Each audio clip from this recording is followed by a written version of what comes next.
Good evening and welcome. Tonight is Monday, April 22nd, 2024. This is a regular meeting of the Minnetonka City Council. I will call this meeting to order and ask you to stand and join me in the Pledge of Allegiance. I pledge allegiance to the flag of the United States of America and to the republic for which it stands, one nation, under God, indivisible, with liberty and justice for all.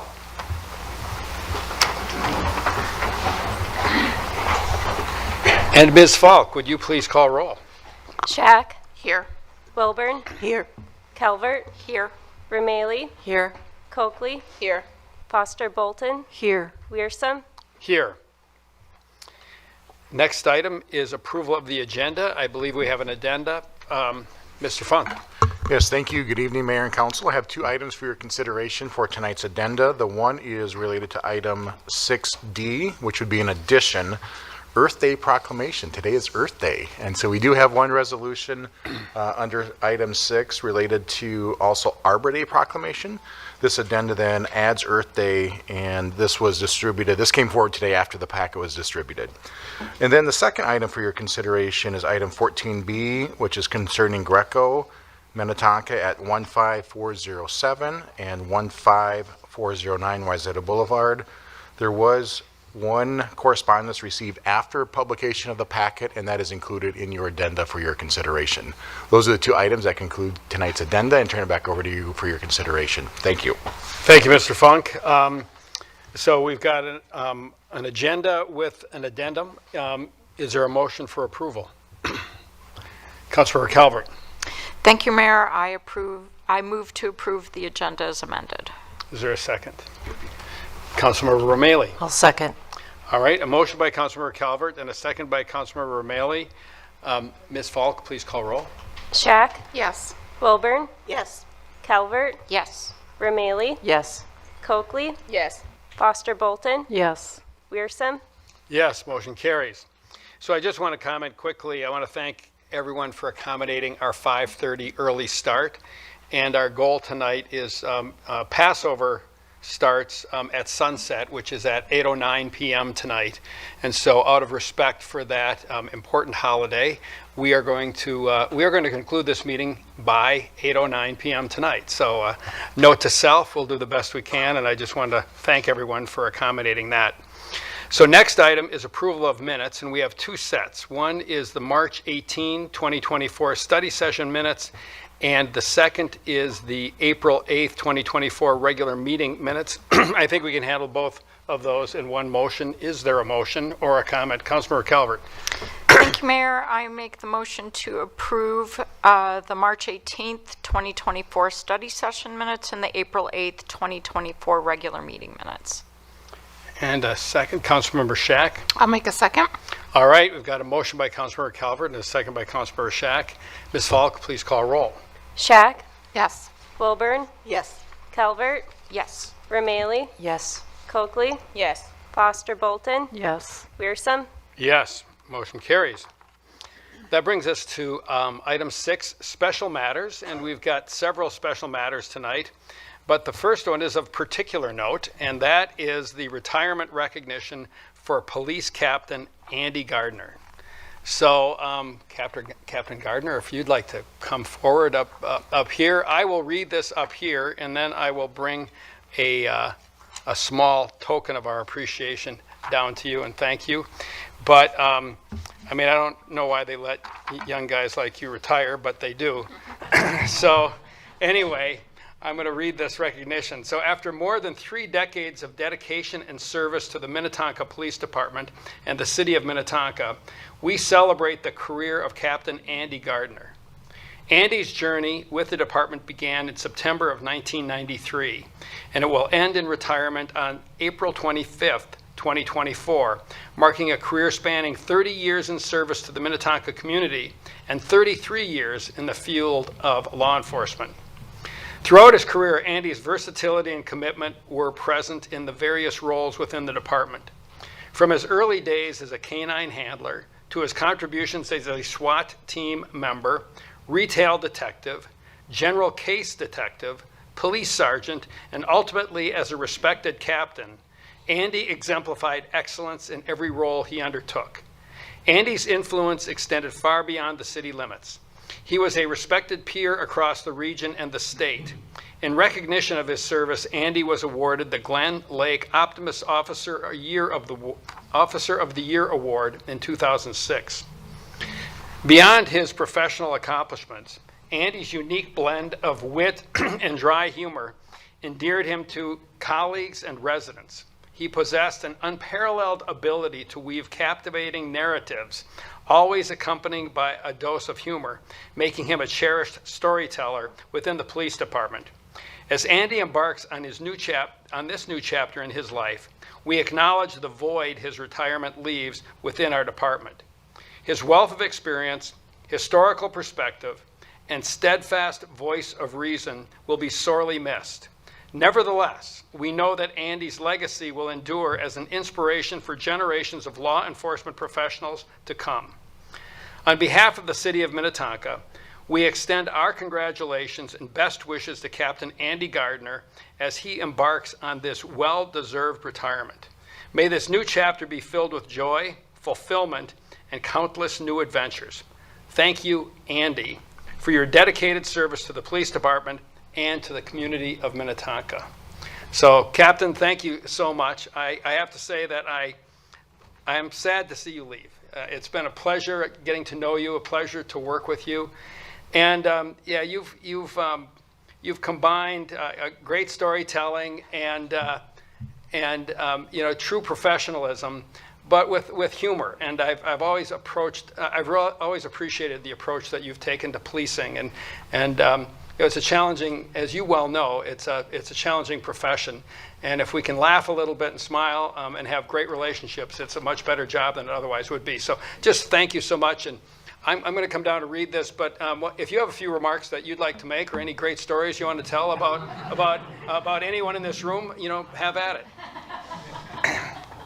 I do have some remarks. I tried Excellent.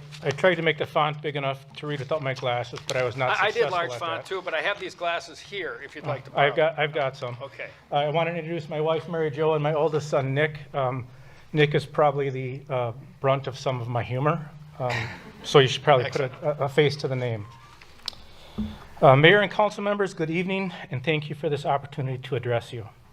As I stand before you, I do so with a heart filled with gratitude, reflecting on a 35-year journey.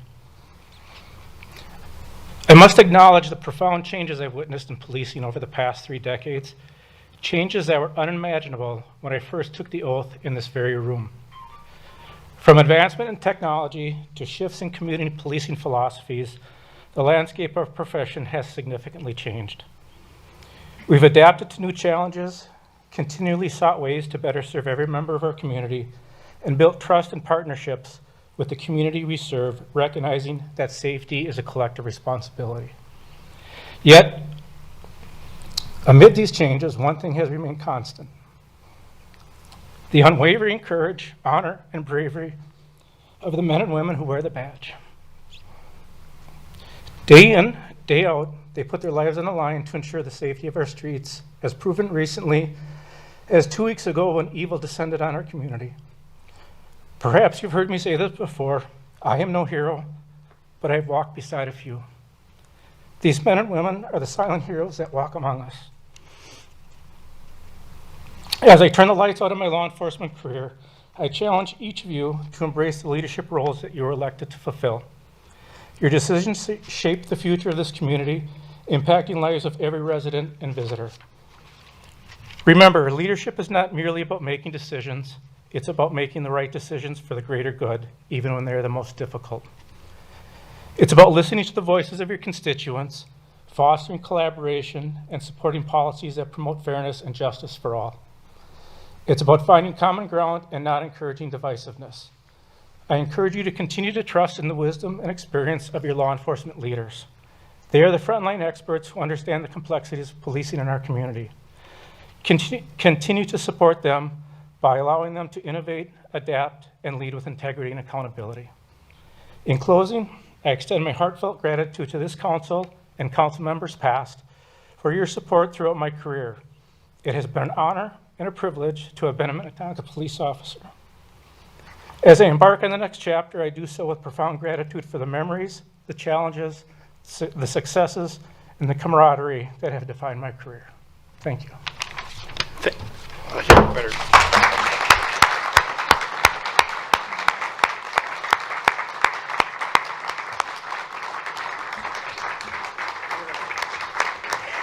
We gotta stand.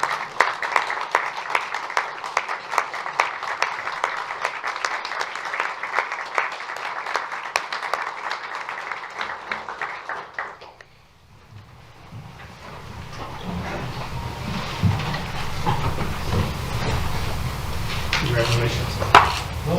And I'm going to read this for you. You've probably heard this before, but the wood for this frame was reclaimed from a majestic American elm tree at Minnetonka Mills Park. So I give you that as a small token of our appreciation. And Andy, it's well, you're going to leave a void, but our police department is in a great position. But you will be missed. And I just want to say, I mean, I've said it. If I've said it once, I've said it 1,000 times. Public safety is job one in cities, and you represent the best of public safety in our community. And I will be eternally grateful for your service. So best of luck to you. Don't be a stranger. I know where you live, and I just wish you the best. Thank you. Sure.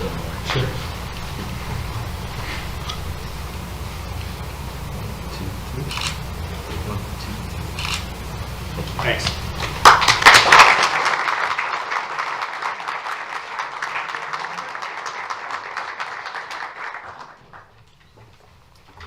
All right. Special matter number 2 is the Sustainable Minnetonka Awards. And this is a pretty cool thing, too. And so I'm going to read this and then come down, and I have some awards for individuals, and I'll meet you down at the podium. So our next item is a presentation of the city's 2023 Sustainable Minnetonka Awards. The awards recognize community members for their impressive sustainability projects, and it's very appropriate that we're doing this on Earth Day. The awards we are presenting tonight are made of solid green ash that come from trees removed on the city property. So we are recycling, just so you know. They were milled by our own Hannibal Hayes in the city's Natural Resources Division and engraved by a local awards company. So let's move on to presenting our awards to the winners. So I'm gonna come down here, and then I'm going to ask that each award winner come up, and I will present your award, and then we'll gather for a picture, and then you can go do whatever you want for the rest of the night. So first of all, the first award in the energy category is St. David's Center for Child and Family Development for their rooftop solar and LED lighting project. So if you would like to come forward, and congratulations. We'll get a picture here, but then stay here. But here's your award, and it's a very, you may take that and then hang out, and you can come on over here, okay. And then we'll get a picture of everyone when they come up. So in the landscape category, Charlie Swanson for using a goat mitigation service for buckthorn removal and replanting on his property. Congratulations. And Charlie, there's your award. And I have to add, they gave me more detail than we're reading tonight, but Charlie not only had the goats remove the buckthorn from his home, but then he kept working, and he didn't use any Roundup or any chemicals. He did it by hand, the hard way. So congratulations for that. Well, that's good. You're just a skinny little guy when you started, right?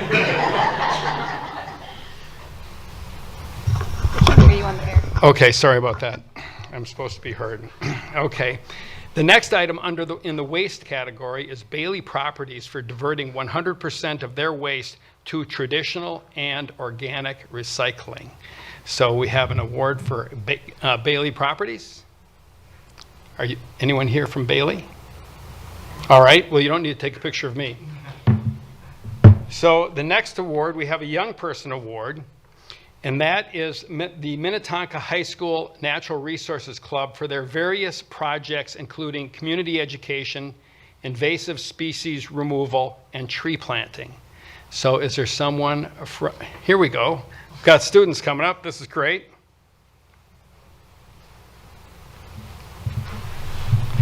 And here, we'll go over here so they can get a clear shot of us. I'll give you the award, and congratulations. Well done. You've done some nice work. And then we'll all gather around here.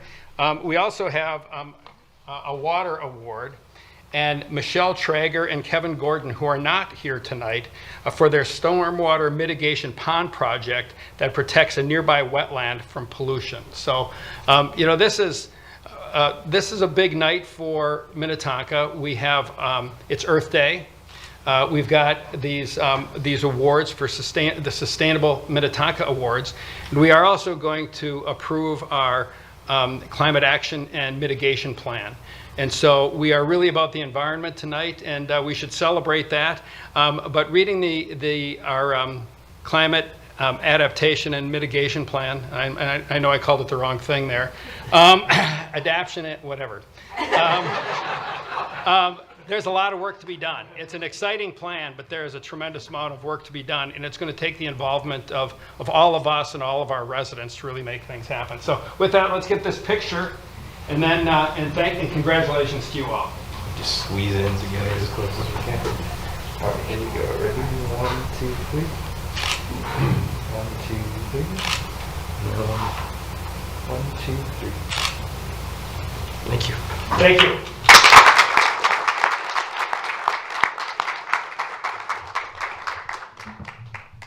Well done, everyone.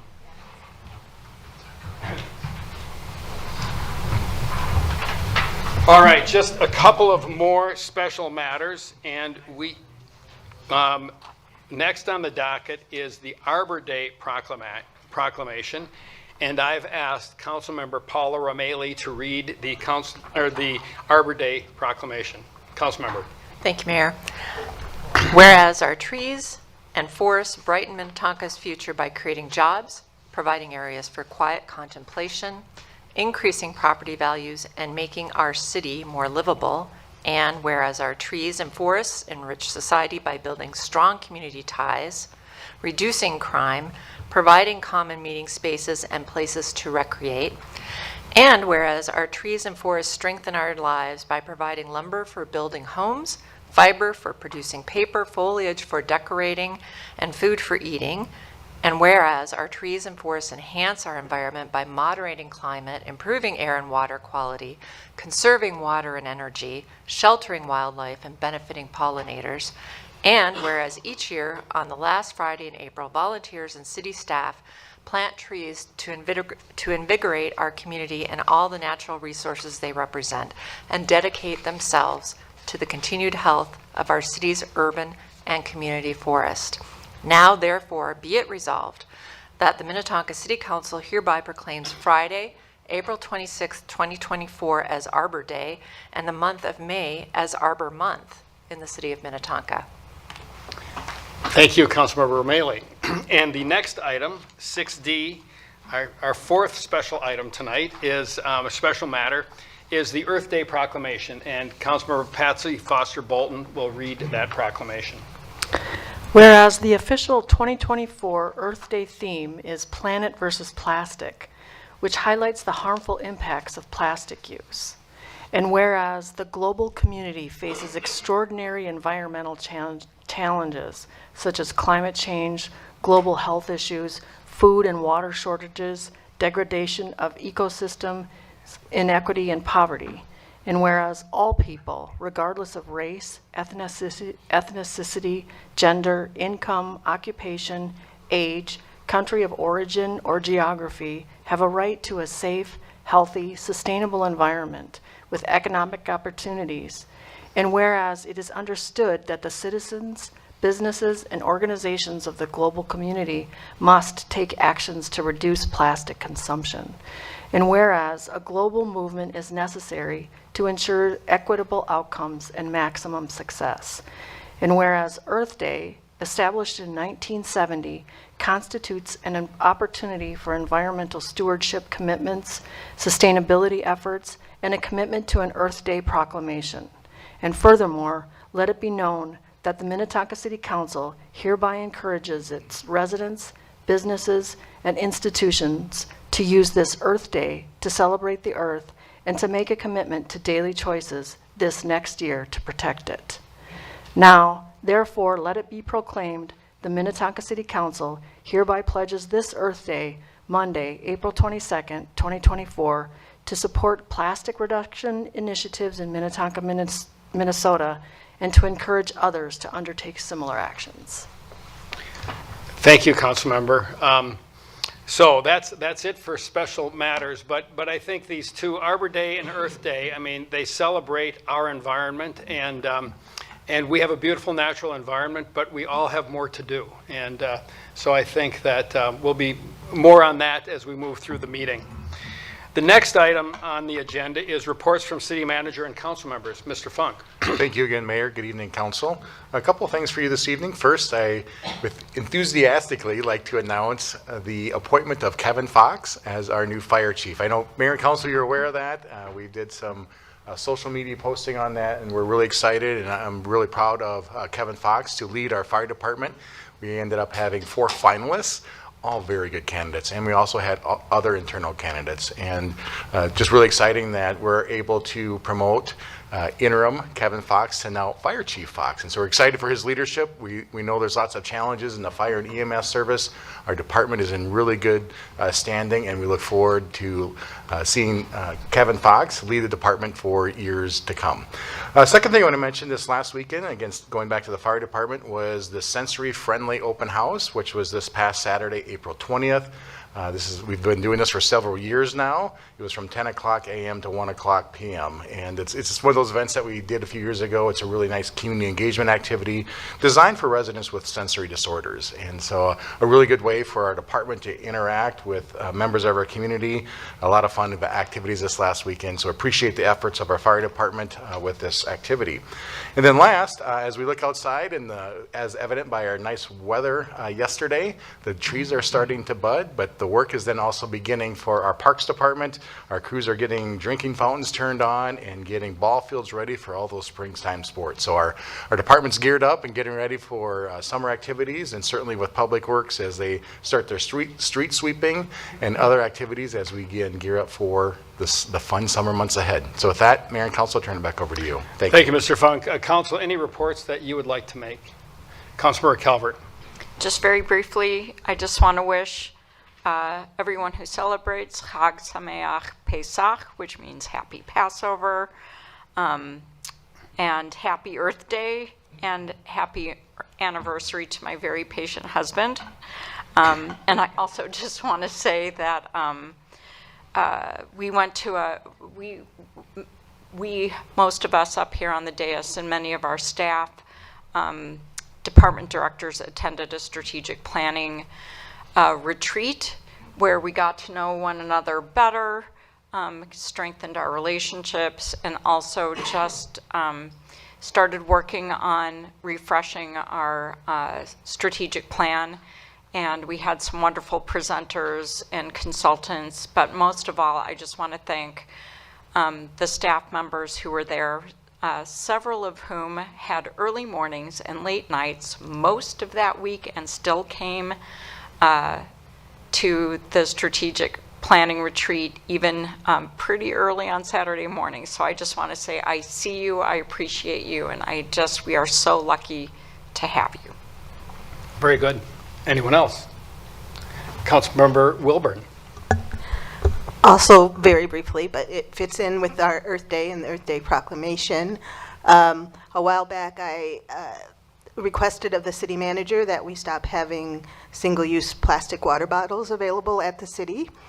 And because not only of the single-use plastic, but also the unknown health effects of nanoplastics and microplastics.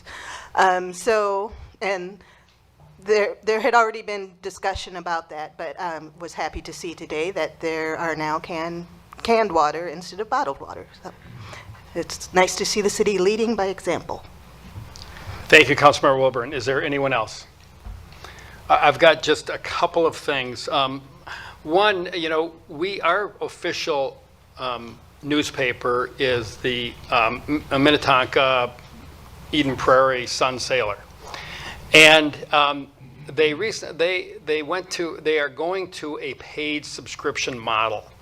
And, it used to be free, now it's not. It's going to be, I believe, $36 a year or 3 years for $72. And I typically don't make paid promotional announcements, but suburban newspapers are under duress. And there was just a number of them that closed in other parts of the metro. And I talked to a lot of mayors, and I have talked to mayors who've lost their suburban press. And the voice of residents, as a result, has been diminished. And so we have a vested interest in having a suburban newspaper. And so I would encourage everyone in the audience and on the dais and anyone watching on TV, if you value local news and want to have a voice, want to have the opportunity to write a letter to the editor, please consider paying for your subscription to the newspaper because it's important.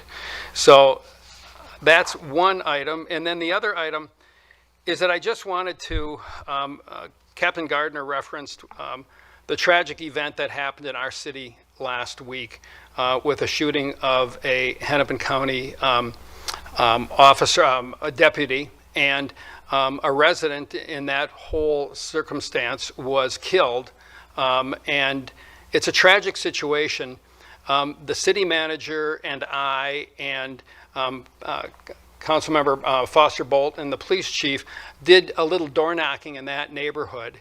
And we talked to people to see how they were feeling. But an event like that is hard on the entire community, particularly in the wake of what happened in Burnsville. I believe that there is community trauma. And I want to recognize that and do everything I can to encourage our residents. We live in a safe city, but it's not a crime-free city. And so we owe our officers so much.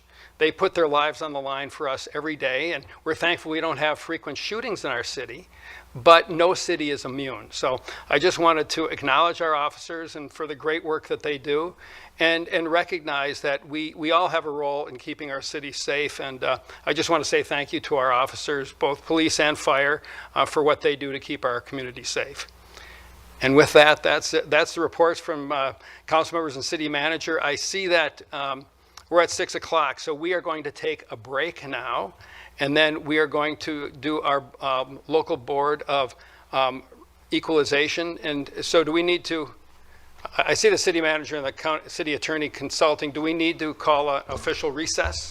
Motion to recess until the conclusion of the local board of adjustments and equalization meeting. All right, Councilmember Calvert. I will move to recess until the conclusion of the local board of assessment and equalization meeting. And Councilmember Wilburn. I will second. All right, we've got a motion by Councilmember Calvert and a second by Councilmember Wilburn. Ms. Falk, would you please call roll? Schack, Yes. Wilburn, Yes. Calvert, Yes. Rameli, Yes. Coakley, Yes. Foster Bolton, Yes. Wearsome. Yes, motion carries. We are recessed. All right, well, I will call our meeting back to order, and our recess is over. And we ended on item 7, so that takes us to item 8, which is citizens wishing to discuss matters not on the agenda. And this is an open mic opportunity for anyone in the audience to come forward and speak to an item that is not on the agenda. We won't take any action on that item tonight, but please come forward, state your name and address, tell us what you want us to know, then we will turn it over to staff, and they will check into it, follow up with you, follow up with us, and then we will come back at a later meeting to make a report. So is there anyone in the audience who would like to present something to the council tonight on this item? Is there anyone? All right, seeing no one, we'll move on. Item 9 is bids and purchases, and we have a significant item there. On 9A is bids and agreements for the Hopkins Crossroad Trail Improvements Project. And Mr. Manchester, I believe you have that report. I do. Thank you, Mayor. Good evening, Mayor and Council. Before you tonight are the bids and agreements for the Hopkins Crossroad Trail Project. I did want to quickly introduce Mr. Chris Long, who's here tonight, our Assistant City Engineer, and Mr. Phil Olson, our City Engineer, who are working on this project.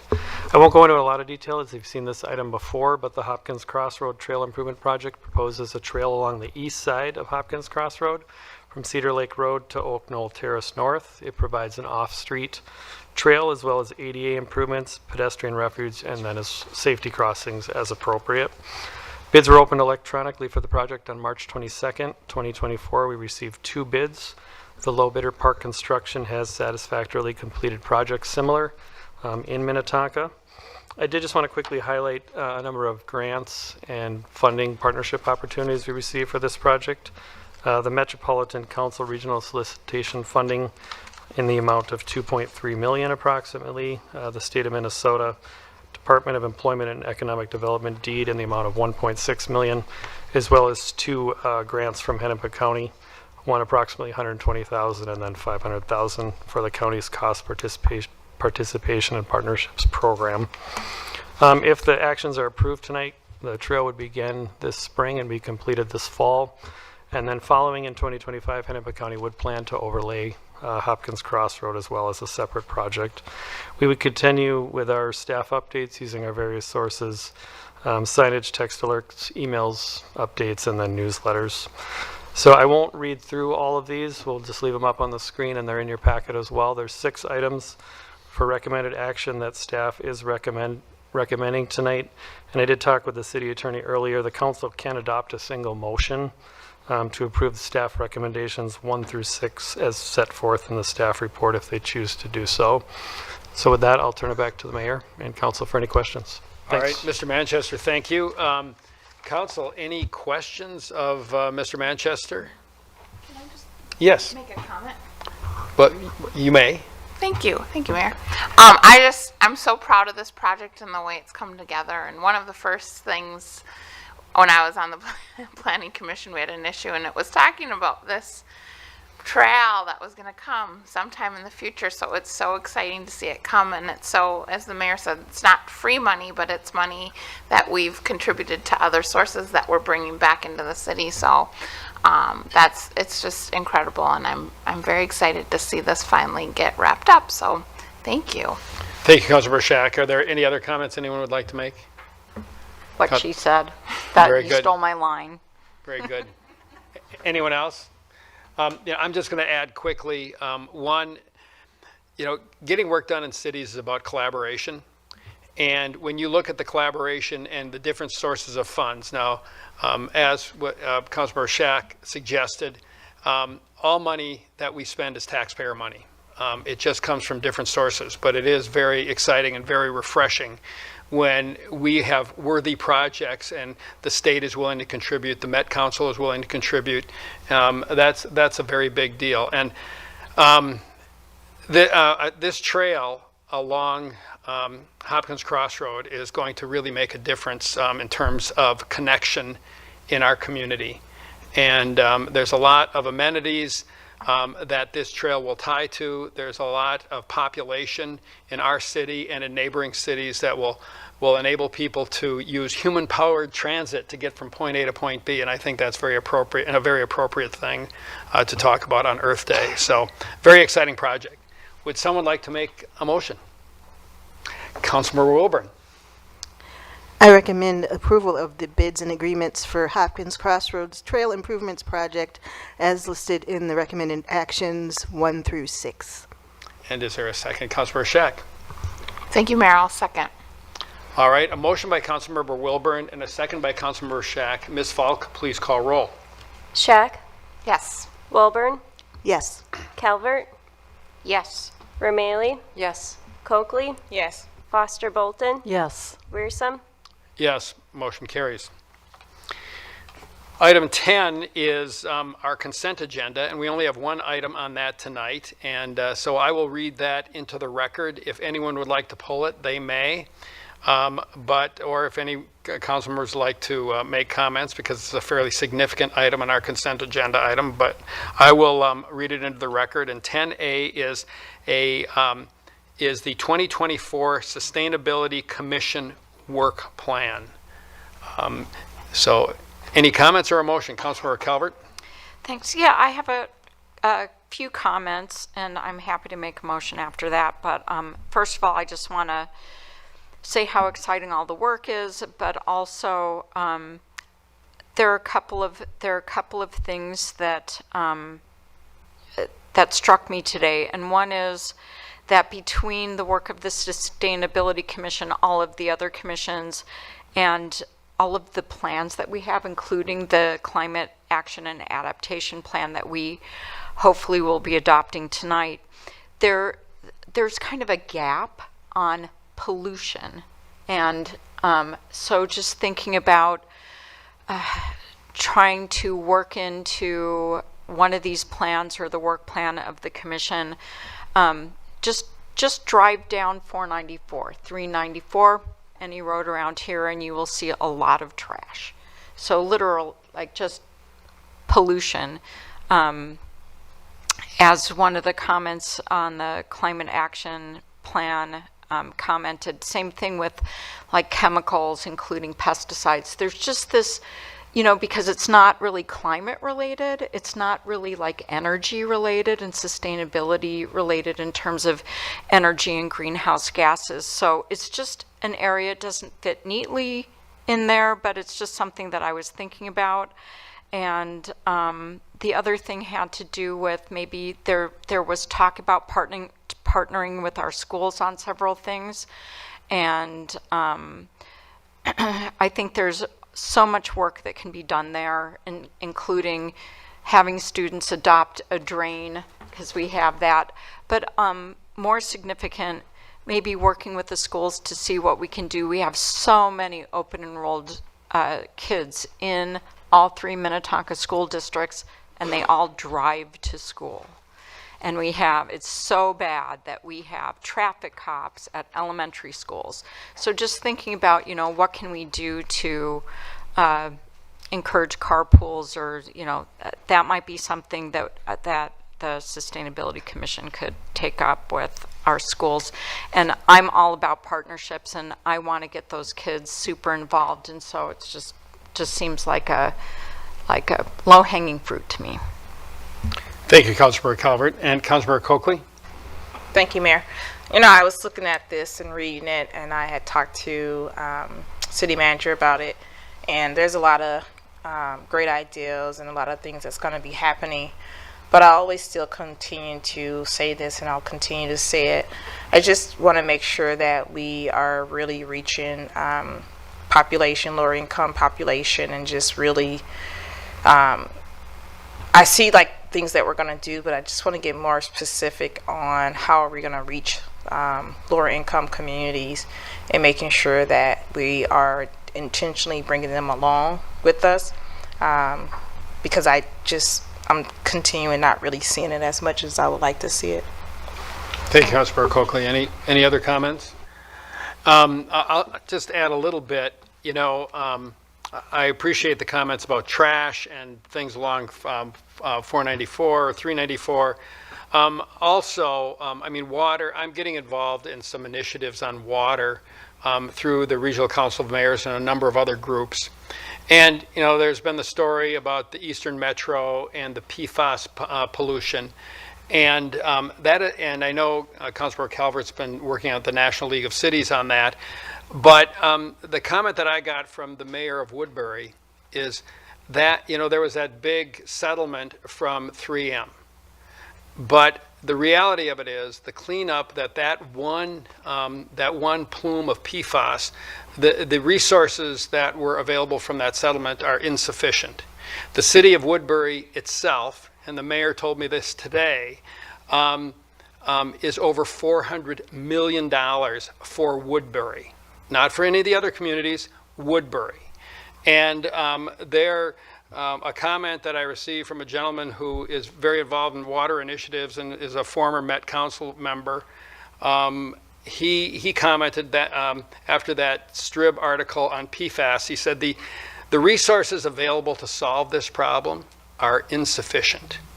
And, and this is just one part of our metro area and part of our state. And so as we think of the challenges we face, it's going to take a lot of resources, but I also want to drive it home to individual responsibility. When I go for a walk around the neighborhood and I see a piece of trash laying over in the ditch over there or across the street, do I walk over and pick it up? And I'm really trying to be mindful and say, yes, I do. But I always didn't do that. And I think there's things that we can all do to make our city better. We don't have to necessarily sign up to be, to adopt a highway, although that's not a bad idea. But, if you see trash around, pick it up. If you care about how your city looks, take responsibility and pick it up, even if you didn't put that trash there. So I think, as we work on sustainability and we work on these different things, let's look at, when we look in the mirror, we should be looking at a person who wants to be part of the solution. So with that, pardon my preaching, if someone would like to make a motion, we'll take it. Councilmember Calvert.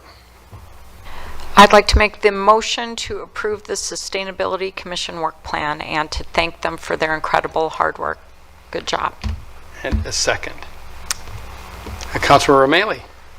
I'll second that. All right, we've got a motion by Councilmember Calvert and a second by Councilmember O'Malley. Ms. Falk, please call roll. Shack, Yes. Wilburn, Yes. Calvert, Yes. Romalee, Yes. Coakley, Yes. Foster Bolton, Yes. Wiersum. Yes, motion carries. The next item, item 11, is consent agenda items requiring 5 votes, and we have none of those tonight. Item 12 is introduction of ordinances, and we have none of those. Item 13 is public hearings, and we're on a roll. We have none of those either. So that brings us to other business, and we've got 2 items of significance.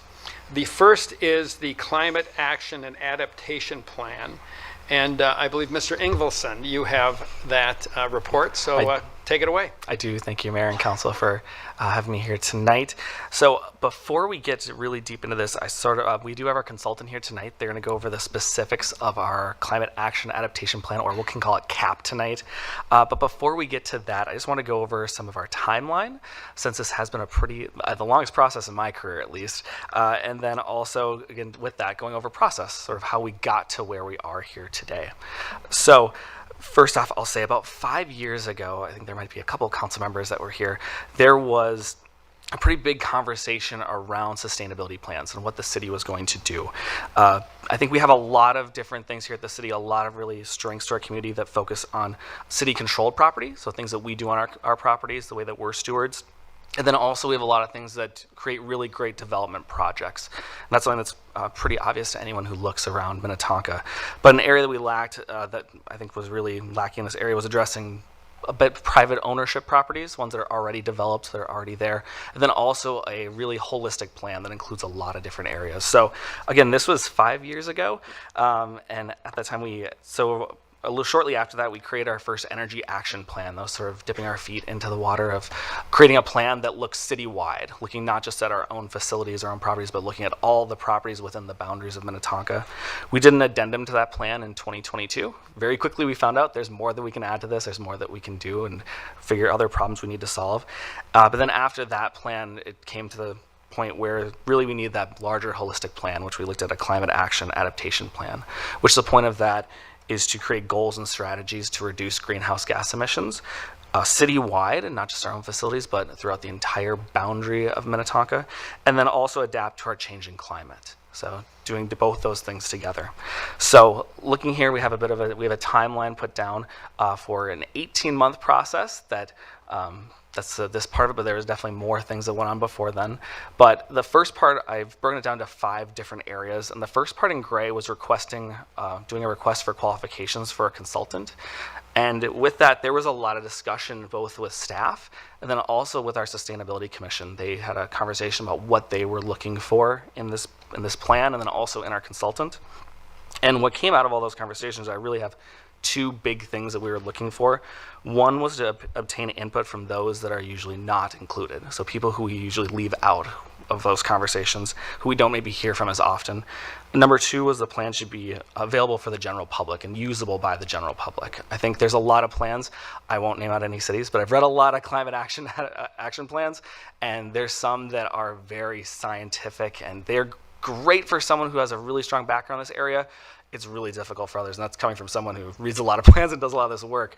So those are really our two big goals that I remember looking down and looking back at this. Moving then into our next section there in February of 2023, we have a lot of staff here that have amazing background information, that they have a lot of institutional knowledge, a lot of technical knowledge. So we wanted to pull information from them to make sure that we're getting info from our own staff who know this city backwards and forwards. So we had a vulnerability assessment that was done by Bar Engineering, a different consultant that had a good background in this area. And we had about 80 staff members participate in those meetings. We had 3 different ones. We collected a lot of information, a lot of data around our community organizations, environments, and infrastructure. After that, we created an existing conditions report. We had to really look at our city and all the information we have here, because we have a lot of plans and they're really great, and we wanted to make sure this plan didn't overlap with it, didn't step on those different things, and really work cohesively with it. So that was our next task for our consultant and some of our staff too, to make sure we had all of that information together. And then last was looking at city operations in this section, which just some information quickly, the city emits about 1% of all the greenhouse gas emissions within our borders. So a pretty small amount, but to be a leader in this area, we wanted to make sure we looked at ourselves and what are we doing to make sure we can track that and see how we're matching up really with all these sort of goals that we're setting up. Moving next into August, so we're moving through, we're already through the summer, we're going through the summer of last year. We did a lot of public outreach. I'm going to talk more about that in a little bit, but we had a 2-month period for outreach. And then October, December, LHB had all this information, and we said, go and draft us a plan. So they spent those 3 months drafting it together, questions back and forth with staff. And then starting the beginning of this year, we had our first draft plan for the CAP. And that was first provided to staff and then also to the public for comments on our webpage. And then moving into February, we got some feedback from the council at a study session. And then this last March, the Sustainability Commission reviewed and recommended approval for this plan. And after all those different comments, there was really minor changes made. It's really impressive what LHB came back with the first plan, because substantive, there really wasn't any major changes. I just say there were tweaks here and there as they got all that different feedback from the public, from staff, from council, and the commission, which is really impressive. It's a lot of feedback we got. So moving on to and then that brings us to tonight here, Earth Day, doing our final review of the plan. So I like to look at numbers. Numbers are sort of my happy place. So when looking through here, I wanted to make sure I had some numbers just to share with you, sort of what we did, who we met with, and what that looks really quantitatively. So we met with staff, first off. That was a big one. I talked about our vulnerability assessment, those 3 meetings, but we also met with a large group of 24 staff members to make sure at different points during this process that everyone sort of knew where this was going, where this plan was, and also to get, again, more feedback on how does this fit with what our current operations are. And then we also did some focus group meetings. So we have areas that we found to be very important to get some more specific feedback from. So we met with our natural resources staff, public works, then also recreation and public safety. And that was 13 different workshops over about 15 months. So it was a lot of meetings from a lot of people. I have to thank staff for really putting time aside to review and give feedback on this. Then our Sustainability Commission got a lot of updates. I went through, and I think it was just about every meeting from when we started, there was an update, letting them know where we're at. So there's where that 10 comes from. And then there was also a workshop that they did on June 13th to talk about goals, so that we could see if these goals that we were going to set up match with what they envisioned for this plan as our commission that focuses on sustainability. And then the council has also received several updates. So I know Julie and I went through and we looked at how many updates we gave the council, and I came up with 9 was around the number we had, and then adding in there also the study session that we previously had for the council to give some feedback on this. So So moving into community input, this was really a Herculean effort of doing input from the community, and that's really what we set out to do. So community outreach events over those 2 months I talked about, there was 12 events, and we touched with people specifically talking about this climate action adaptation plan, 250 people. So a lot of people we got at different ways and different events. So we did pop-up events, just showed up places. If you were at a Minnetonka event during August and September, there's a good chance you saw me there. I was really took the show on the road, if you will. We also had an open house, which is very well attended. And then we did focus groups with community members. So just similar to staff, where we had staff that we wanted to get input from, we also had some community groups that we thought were really important. The ones we reached out with was our business community, natural resource stewards in the city, and then also service groups, people that are really serving our different communities in Minnetonka. And with all of that, and throughout this process, we were collecting surveys from people online. And I think an important story to share here is during that, I spoke a lot with our communications department. They helped run that. They did a wonderful job. But during about the middle point of it, I went back to that original goal, which was reaching people that we don't often reach. And I realized we weren't really doing that. We sort of were missing the ball there a little bit. Specifically looking at demographics of the folks, because we were collecting data from people that voluntarily gave it on race, home ownership, age, things like that. And we noticed it was rather white, older, and homeowners. So it's people we often hear from when we go through these plans. So at that point, we made a bit of a pivot.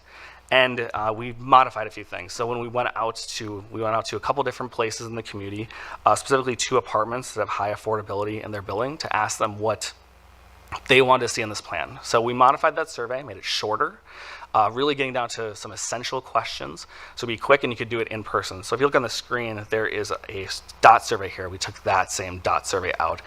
So it just take people a couple minutes to give us some feedback. And it was a really good exercise. It was a really good way to really stretch and push ourselves to get some more feedback from, again, those people we don't hear from. One of the comments I heard from someone was, "Why are you asking me?" Which was really heartbreaking as someone who believes in local government and in service and things like that. But when I heard that, I knew I'm in the right place. So it was really great to hear that comment, to know, hey, we're here with some people who don't usually come to the city. So those responses we got from in-person, which is included in that 75, were much younger, more racially diverse, and again, we're also renters. So we really, I think, hit the bar on that goal that we were trying, and we did have to do some pivoting to make sure that worked. So the last thing that I'll add is throughout this whole process, we were doing a lot of communication with the public. So we did that through the Minnetonka Memo and several different ways, really looking for those big events, making sure that our community, which, as I tell everyone, the Minnetonka Memo is the most well-read thing I've ever seen. It's always amazing. At all my events, I ask how many people have heard it from the memo, and it's 90% of the people in the room. So that's still, print is still alive in the Minnetonka Memo, at least. And then also Minnetonka Matters had our survey and had some other, where we really kept it there. That was our big housing for everything. So any questions about this plan, where it was going, where it was at, that was a place that people could stop. And then we also sent out emails to our city news subscribers to make sure they were up to date on what was happening. So that's the quick background, say quick, but quick as I can make it with an 18-month process. So with that, I'm going to turn it over actually to our 2 consultants we have here tonight to go over now the more specifics parts of the plan. Good evening and welcome. Thank you, Mayor. Good evening, council members. I am Becky Alexander. I am an architect and researcher with LHB, here today with Abby Finnis of Local Climate Solutions. We both did a lot of work on the Climate Action and Adaptation Plan from the consultant side. And I also wanted to acknowledge Michael Orange of Orange Environmental, who specifically did the greenhouse gas emissions inventory for city operations specifically. We wanted to also acknowledge today that this group has seen most of this content before at the February City Council study session, so hopefully this will be a good opportunity for a refresher on that information, a good chance to ask any last questions or make any additional comments, and to kind of kick off an implementation phase of the climate action and adaptation work. Today, Abby will be talking through the document outline and adding just a little bit of detail to the community engagement process. I'll talk through the goals and targets that are presented in the plan, describe a scenario that reaches those goals and targets, Abby will talk through at a high level the strategies and actions that are included in the plan, and then we'll turn it back over to Mr. Ingvelson for a discussion of next steps, and then to open it up for some questions. Thank you. Good evening. It's very exciting to be here because, as you mentioned, this did kind of start 5 years ago, and I remember conversations with those high school students, and so we've come a long way, and it's an exciting evening. So happy Earth Day, and let's dig in. So the document outline kind of follows a basic premise of a city plan. We have the executive summary, introduction. I'll walk through the existing conditions a little bit. Drew hit on the community feedback, but we'll take a look at that a little. And then Becky, as she mentioned, we'll get into goals and targets, the greenhouse gas reduction scenario, and then the way that we set up the strategies and actions to really be something that's not just something that the city can take and implement, but community members, residents, and businesses can do that as well. So the existing conditions summary really is the foundation of the plan. Where are we at now really helps to determine where we need to be able to meet our very ambitious goals within this plan. So we take a look at the community profile, housing, demographics, land use, the way people move about the city. What are those climate hazards that we're already seeing? What are climate hazards that are projected, so that we can understand, how different vulnerable populations, built infrastructure, natural infrastructure will be impacted by those climate hazards. And then we take a look at the community-wide greenhouse gas inventory so that we know where we need to make those reductions. And then also, as mentioned, city operations is a smaller piece, but we dug into the city operations greenhouse gas inventory as well, so that the city can lead by example and make sure that, the city is also taking these steps while asking community members to do that as well. And then just look at opportunities for implementing those strategies, actions, initiatives. So a quick high-level community engagement overview. We have some really good graphics, I think, within the plan to demonstrate what we heard from folks when we went out to talk to people in the online survey. A number of focus groups and really good conversations with people to get their input on what they would like to see in the plan and what they think is possible from a business standpoint, and also from the staff and other community members.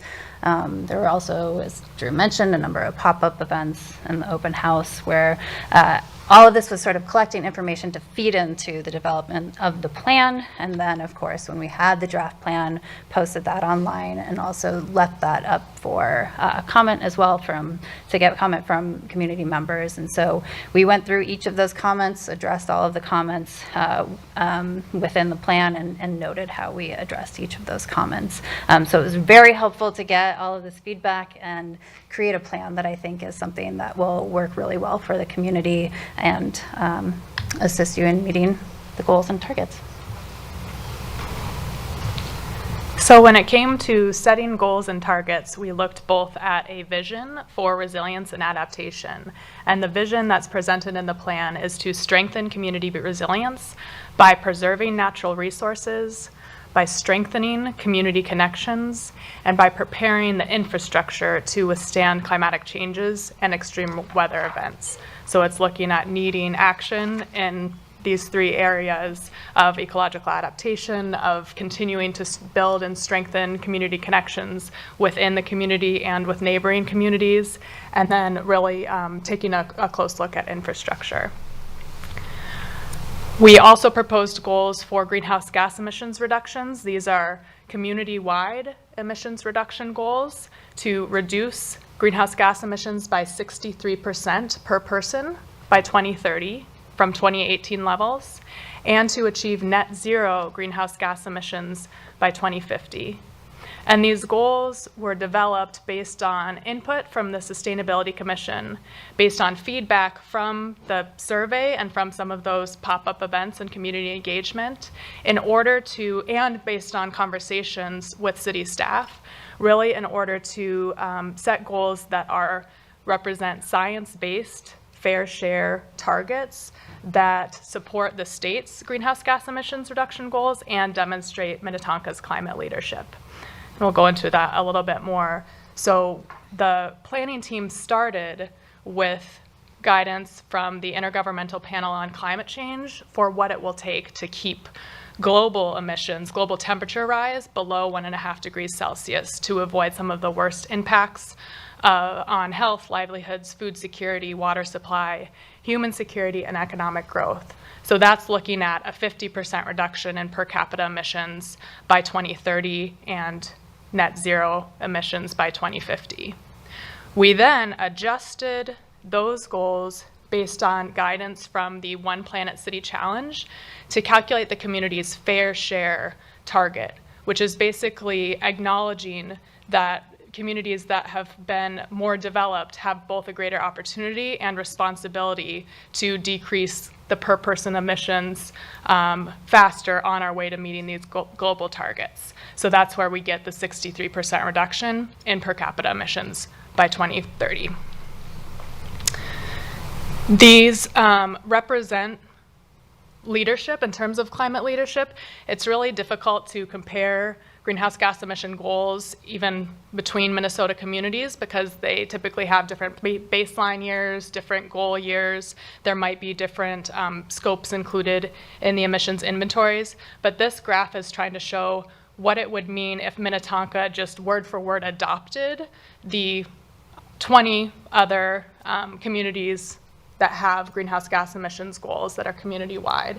And so the starred values are showing the Minnetonka goals compared to the dots, showing what it would look like if Minnetonka just word for word adopted other communities' goals. So you can see that Minnetonka is among kind of the leaders when it comes to the near-term goals, while still keeping that kind of longer runway, understanding that some of the strategies in terms of getting all vehicles to be running on clean electricity, for example, will likely take longer into the future, so keeping that 2050 long-term goal. This also shows the state's goals in the green dots and dashed line, and it's supporting those goals in acknowledgement that communities have, over the past decades, been able to reduce their emissions more quickly than the state as a whole because of the things that are happening outside of city boundaries, like agriculture and a lot of industry that are harder to get the greenhouse gas emissions out of. So by having goals that are quicker than the state's goals in the near term, the community will be supporting those statewide goals actually being achievable. So it will take transformative action to reach those goals, and we calculated what it could look like, what it would actually mean to get there in this greenhouse gas reduction scenario. The good news is Minnetonka is not doing this alone. It is joining with the federal action, the statewide action, other communities, market trends that are all helping move in this direction.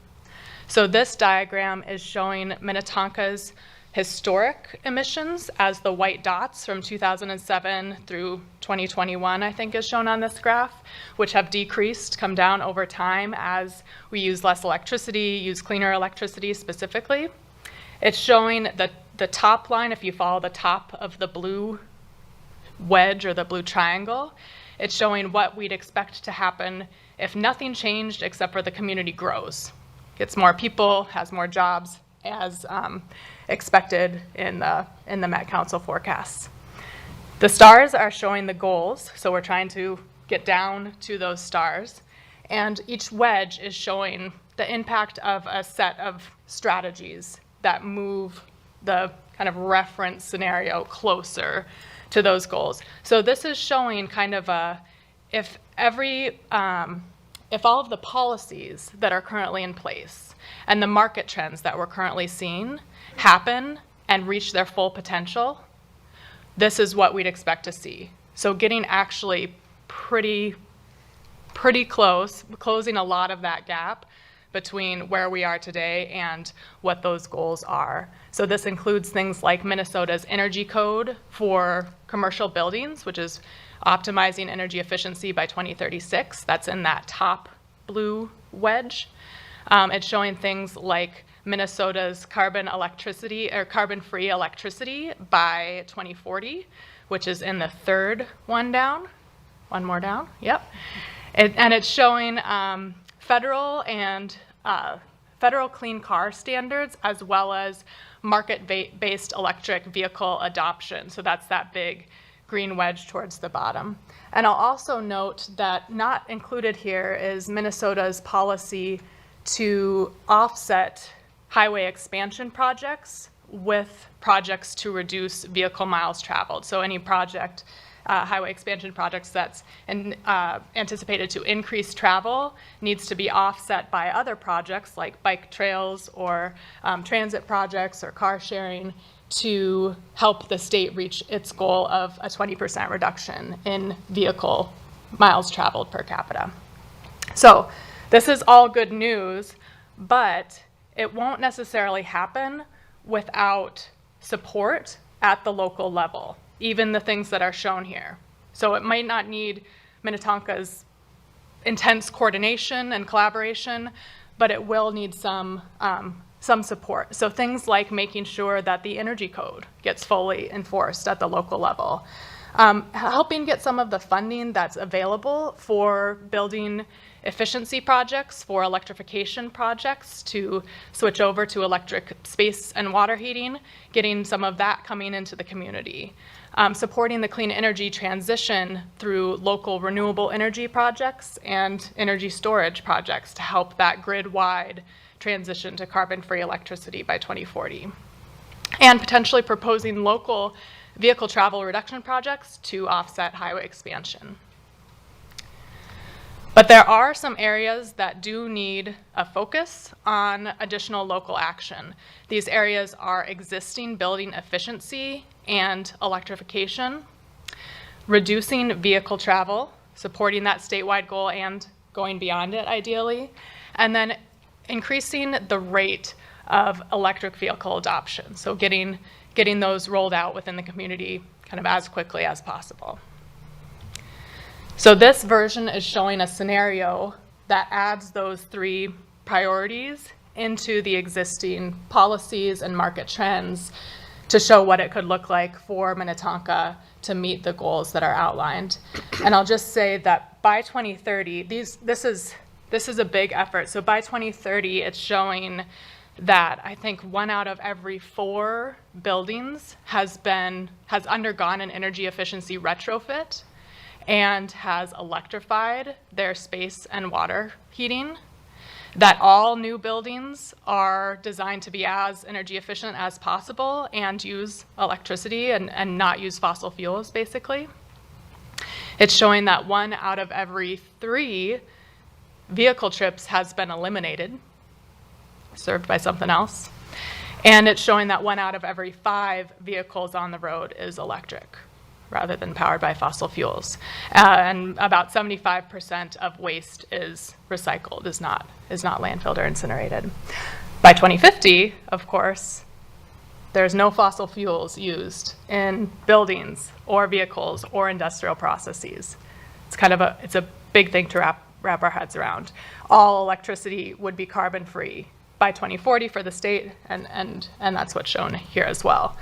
And significantly less driving, and as close to zero waste as possible. So that's kind of the level of impact that's needed, the level of work that's needed to get to these goals. With that, I'll turn it back over to Abby to talk about how do we get started. No problem, right? Yeah. So the strategies and actions, we've written a number of these plans together, and every time we try to take a different approach and think about what best fits the community that we're working with.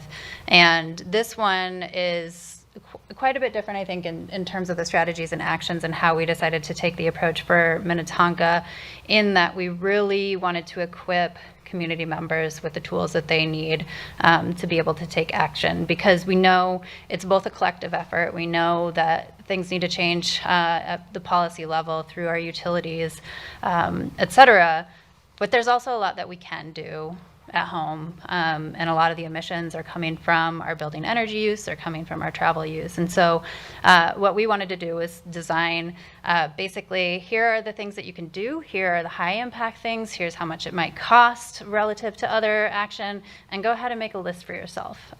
So we did that for residents, and we did that for commercial entities as well, and really focusing on those things that reduce emissions in your home, as well as making your home, your properties, more climate friendly and more prepared for some of these climate disruptions.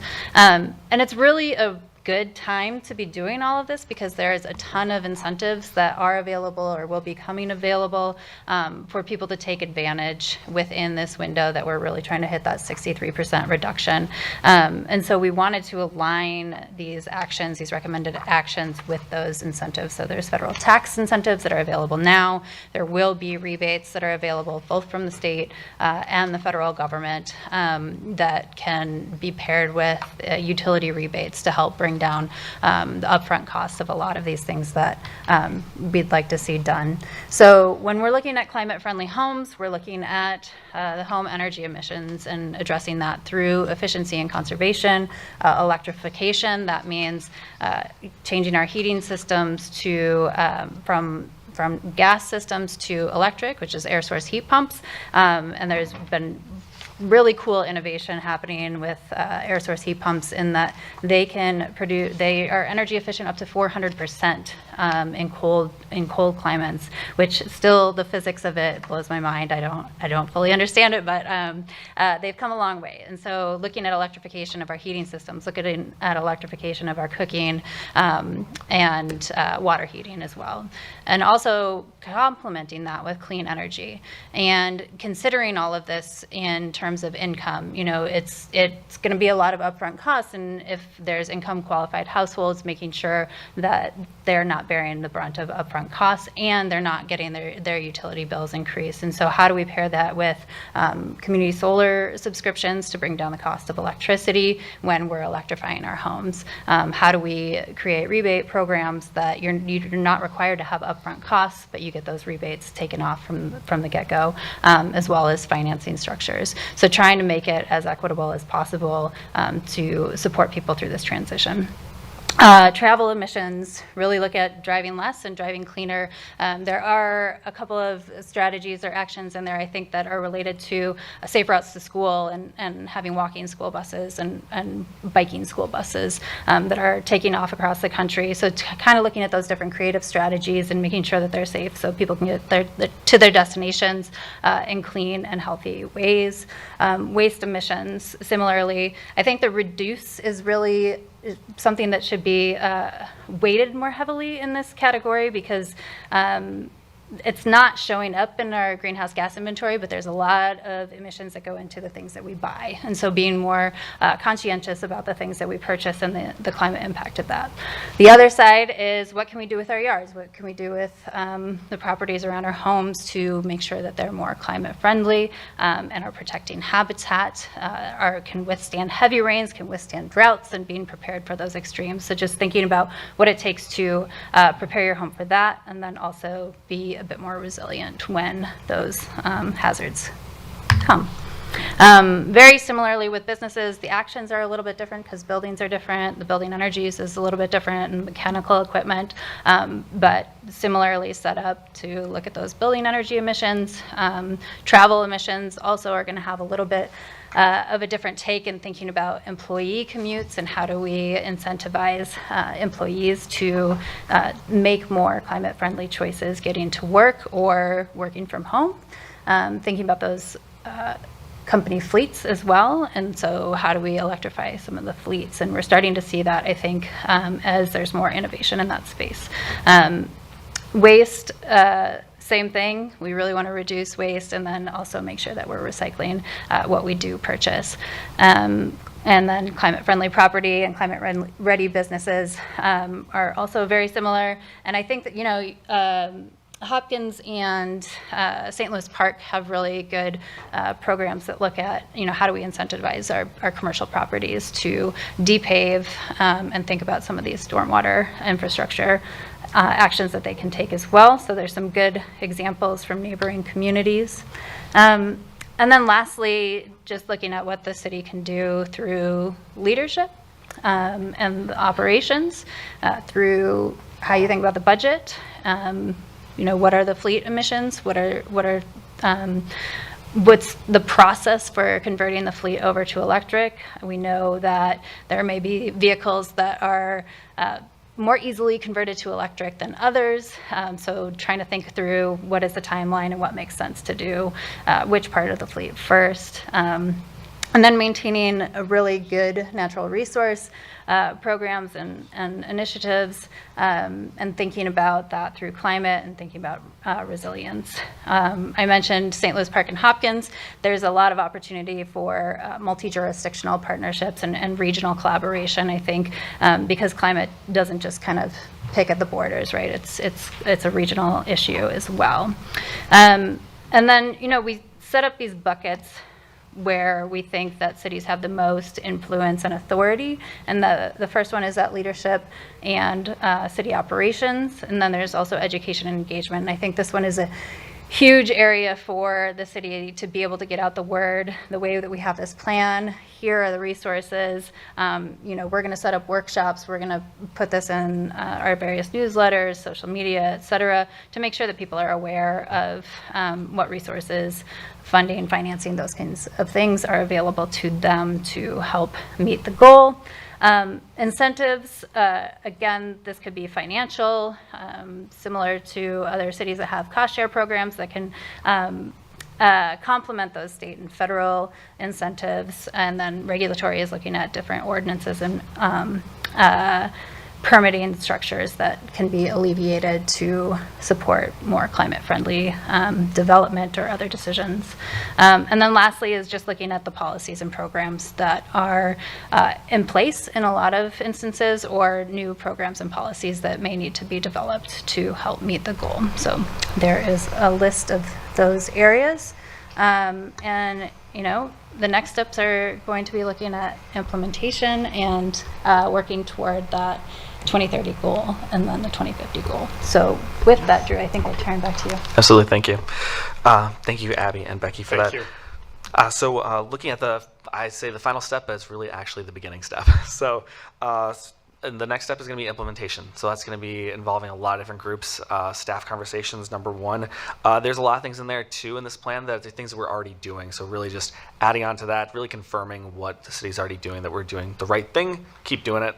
There's also going to be others that are going to take more effort, planning, and funding. And those are future things that will come on as a piece-by-piece basis as we go through this plan. And then lastly, this effort's going to take a lot of people. So it's not just staff. I talked about that 24 staff group that we meet up regularly. So there's good communication there and a good group working there. But then also community involvement. This doesn't end within the boundaries of City Hall and within our offices. It goes out, and we're going to really need to get a lot of partnerships to make sure that this plan gets into place and is effective. So I will make it short and sweet there for that last slide and hand it over to the mayor and council for any questions or comments. All right, and I'm going to do a little process check here because we are going to be done in an hour, and that is with our agenda. So not with this item, with the agenda. So what I'm going to say is we've got about 10 minutes more on the climate action plan. So if there are any questions or comments from council, let's make those. I don't know if we're going to have much time for any public engagement, but maybe one or two comments. But we are going to be voting on this at 7:20, which is 10 minutes from now. So please use your time accordingly. And sorry to be so brief, but that's the way it is tonight. So any comments or questions from the council? Councilor Wilburn. I will be brief. I just wanted to thank the staff and our consultants and the Sustainability Commission and everybody who put in so much work and so much time to come to reach this. I think it's really an excellent document and ambitious but necessary, and so I am in support. Very good. Councilor Calvert. I'll also be brief. We did have one comment from Heather Holm, who is our loyal watchdog, and did read the document, and I think some of the suggestions that she made were reasonable. Have a native bee maybe talk about native trees versus trees. So I don't know if we want to, really get into that. And I also wanted to mention that I did talk about, the whole thing about partnering with schools with the sustainability work plan, and what we didn't talk about was drive-throughs, but we do talk about not idling, and that seems to go together with the work of the Sustainability Commission. We've had some interest in, studying drive-throughs because we're not liking them too much. And the other thing is, I think it's really important to, as we move away from cars, to re-examine our parking minimums, but this talked about eliminating parking minimums, and I don't think we're ready for that yet. But I think that's a great goal to move to. Thank you, Councilmember Calvert. Councilmember Romali? Yeah. Reading your body language, it looked like you had a comment. Yeah, thank you. Thank you, Mayor. Again, I'll echo Councilmember Calvert and just thank you to everybody who's been involved in this plan from the very beginning, staff, consultants, community members who have done the work and engaged and given us your comments. I haven't read as many climate action plans as Drew has, but I have combed through a couple, including Hennepin County's, and I just have to congratulate you on something in a document that's very readable and very user-friendly. So you hit the nail on the head on that one. So you've hit it out of the park, whatever metaphor that you want to use. I just have a couple of comments. Otherwise, I don't want to get too deep into the weeds here. I would love to follow up with you on the impact of the XL renewable subscriptions, as that is an interim step. It's listed as less impactful as some of the others, but for many people, it's a great first step and an interim step before, because it doesn't take any time, and that's usually my bandwagon that I beat whenever. If you can't do anything else, at least at the beginning, do this now, because it's so easy and it makes a huge impact. And then go on and do the other things, but start with that. I'm also would be interested, if not now, then later, looking at, obviously this is going to cost some money. A lot of this is, it's going to cost resources or require resources, but I think we also have to pair that with what successful implementation plan will save us in the long run. So this is an investment in our future. I think many people have heard that my family's been in this general 3-mile radius area for 5 generations, and I think it's an investment in our own futures and our children's children's futures. If we make this investment now, it's better to do this investment up front now and spend what we need to responsibly and wisely than have to spend a lot more on catastrophic cleanup later. So let's do our part and do that. And then lastly, I think I spoke with Mike about this this morning, and look forward to hearing if we need to do any, kind of looking at the post, the Natural Resources Master Plan, the Water Resources Master Plan, EAP, EMP, these things that you looked at that fed into this plan, but maybe we need to reflect back out on those plans in view of this. So if there's any of that's required, I'll be looking forward to hearing what staff and consultants might think about that. And yes, thank you again, and I look forward to supporting this. Thank you. Yes, go ahead. Councilmember Foster Foster Bolton, thank you. I'd like to just echo Councilmember Calvert's point about the suggestions that Heather Holmes made, and also just one thing that, it points out in your survey that the needle moves even a little bit more when people say, yes, I'm willing to make sacrifices even if it causes some disruption, which in turn talks about what you mentioned about pesticides, letting the residents know the impact, because we do get so many ads to fertilize our lawns and stuff like that, and to just sort of mitigate all of that information that we get with, look what it does. Look what it would do if we didn't do this stuff. So thank you, and it's awesome. Even I can read it, and that's Councilor Shack. I'm going to hold my main comments, except I think in reading the report, it does say that Heather Holmes' recommendations were implemented in many regards. So I just want to make sure that's really clear on the record. And I'll refrain from making any further comments. Councilmember Coakley. I just want to say this is much more clearer when you explained it. I feel like it was more in depth what I talked to Mike about earlier. But I know you said you surveyed 2 apartments and got some information from 2 apartment buildings, but I just want to make sure that we continue on going to those apartment buildings and making sure that we bring apartment buildings along with us, and then also the education piece, making sure that we continue to do the education specifically at the apartment buildings, and because that's going to be very important as we continue to do this work, making sure that we bring everybody along, and then also the education piece, just really pushing the education and then just helping people really understand what it's going to take. And for folks who may be on a lower budget or lower income, just really looking at how can we help folks on a lower income when they're thinking about paying their rent, paying bills. How can we, what can we do to support them? I think it's going to be really, really important. Thank you, Councilmember Coakley. And we're pretty much out of time, so I'm going to move this forward. I will just add, there are 2 things that stood out to me. I totally agree with what Councilmember Coakley said about the importance of education. For a lot of people, this is a big mind bend. This is a totally different way of doing things. And, you know, the low-hanging fruit that the Xcel Energy is making transitions, significant transitions in making our energy, and people, when they plug whatever in, don't notice a difference, but they're using cleaner energy. Okay, that's the stuff that's easy for individuals, but this requires real behavior change. And so the education and the coaching is really important. And not just for, it's important across the board. And then the other piece that stood out to me was, you know, I did the dangerous thing and I read the comments.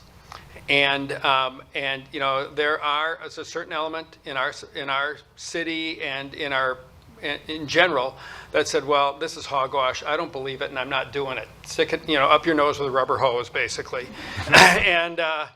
and you know, so then to get to 63%, we have the rest of us are going to have to do more to get to the type of reduction that 63% represents, because there are people who are not going to do it. Now, when they can take advantage of what Xcel is doing, they don't care and they don't know.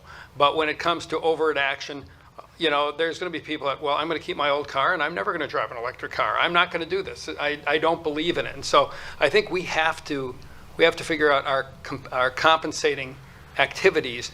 So if we're going to make the target, we're going to have to compensate for the people who are not going to play ball, because there are going to be some of those. So I think that's something. And then I mentioned to Mike today, you know, people like lists and they like to be challenged. And I think there's some opportunity in our education to you know, create scorecards for people so that they can, you know, they can score for being more climate resilient, and also you know, we can provide recognition and do things like that. But I think people like to self-score. I just think if we can work with some of the gamesmanship that intrigue people from a marketing perspective, we can have greater success. So with that, Council, I just hate to do this, such a big deal, but we do have a time schedule. Just yes, Ms. 2 Wishnick. comments. Thank you, Mayor. One is there were a lot of questions, so let us make sure we kind of gather up those comments, and maybe in a couple of months, maybe bring back an info session for you at either a quick study session item or at a regular council meeting, and have a little bit of an update. And then 2, all comments were responded to, not just one person. So just there were 15 people that commented. I want to assure you that each comment was responded to in the list. So thank you, Mayor. And just to add to your comments, Ms. Wishnick, this is not a one and done thing. Well, okay, we've passed it. Okay, we can move on now. This is a change in our lifestyle. So I think we are going to look to staff and and to the Sustainability Commission to come back and report to us. And then I think that might be, when we'll have a night where we have a little more time, we can take more public comment and do the things that we'd like to do, because this is important. This is life-changing in many ways. And I don't want to give it short shrift, but I am giving it short shrift tonight. So with that, if someone would like to make a motion, Councilmember Wilburn. I move that we adopt the Minnetonka Climate Action and Adaptation Plan as presented to us. Councilmember Calvert. Thank you, Mayor. Excuse me, I second, and I also wanted to mention multifamily housing to Councilmember Coakley's point is going to be key. Just making opportunities with the landlords, with the tenants, to make things happen and easier for them to do the right thing is going to be a great a challenge and an opportunity. All right, so we've got a motion by Councilmember Wilburn and a second by Councilmember Calvert. Please call roll. Shack, Yes. Wilburn, Yes. Calvert, Yes. Vermaley, Yes. Coakley, Yes. Foster Bolton, Yes. Wearsome. Motion, yes, motion carries. And I want to thank everyone, and I am sheepish and a little embarrassed that we're doing it as quickly as we are, but we are tonight. But we need to keep talking about this. This is important, and we need to make it a way of life. So looking forward to that. So thank you so much. All right, well done, everyone. Thank you, Councilmember Romali, for that. So that takes us to 14B, which is items concerning Greco Minnetonka at 15407 and 15409 Wayzata Boulevard. And Mr. Gordon has that, but he's not here, so I'm going to have to look to Ms. Wishnack to take that staff report. I used to be a city planner, so I think I can handle this, Mayor. Thank you, Mayor and Council members. As you know, Greco is proposing a project at the two addresses listed above. I will be less than 10 minutes with my presentation, so hopefully that's quick enough. The Planning Commission spent a lot of time on this matter, so I think you probably all have watched that meeting as well. But I'm going to recap quickly. The background of the site is it's 19 acres in size. 6 acres of upland actually exist on the property, and this is floodplain, wetlands, all of that subtracted out. There's 418 regulated trees on the site, and the property itself is guided institutional, and it's zone planned I-394 district. As you can see, it's right on the freeway, on the frontage road to this neighborhood. We always put this slide in, guide plan, just a reminder of what the comprehensive plan is intended to do. It's that long-term vision about the community and the goals and the strategies that we have. And then it includes a development density or type designation for every property. And an institutional property is really intended for public or semi-public land uses. These include schools or religious institutions, government buildings, and also multi-purpose complexes like the City of Minnetonka has here at the Civic Center. And really the reason for that guiding all those years is because it has quite a history of being used that way. It was a nursing home, Hillcrest Nursing, was existing on the site. You can kind of see that little white box in the center of the site and how it existed in 1960. It then evolved and changed in 1967. And then you can see kind of the full build out as we know it today in 1977. And it was operated and owned as that nursing home facility until 2019 when they left the site. This is the, jumping forward now, quite a few years, and we now have some concept plans that were discussed both in 22 and 23. I would also tell you that once we heard there was a vacancy in the building, we did start talking to the neighborhood, but just the staff were meeting with the neighborhood to talk about the eventual probably application that we would receive for reuse of the site. So we did start that even before anybody was proposing development on the site. So you can kind of see the left-hand side was existing building was being retained, and then there was a new building added to the southeast side that has evolved in 23, and this was kind of the layout that we saw at that point. And then it's changed to what you see today, which is 121 independent living building, and then it's a 3-story, basically from the front of the building. You can kind of see on the right-hand picture the look and kind of this, I call it the E-shaped type building, and some of the parking area out front. And 15 of the units are proposed at 50% area median income and 6 at 60% area median income. And the reason I mention this now is because we had it tabled the last meeting, I think, or 2 meetings ago.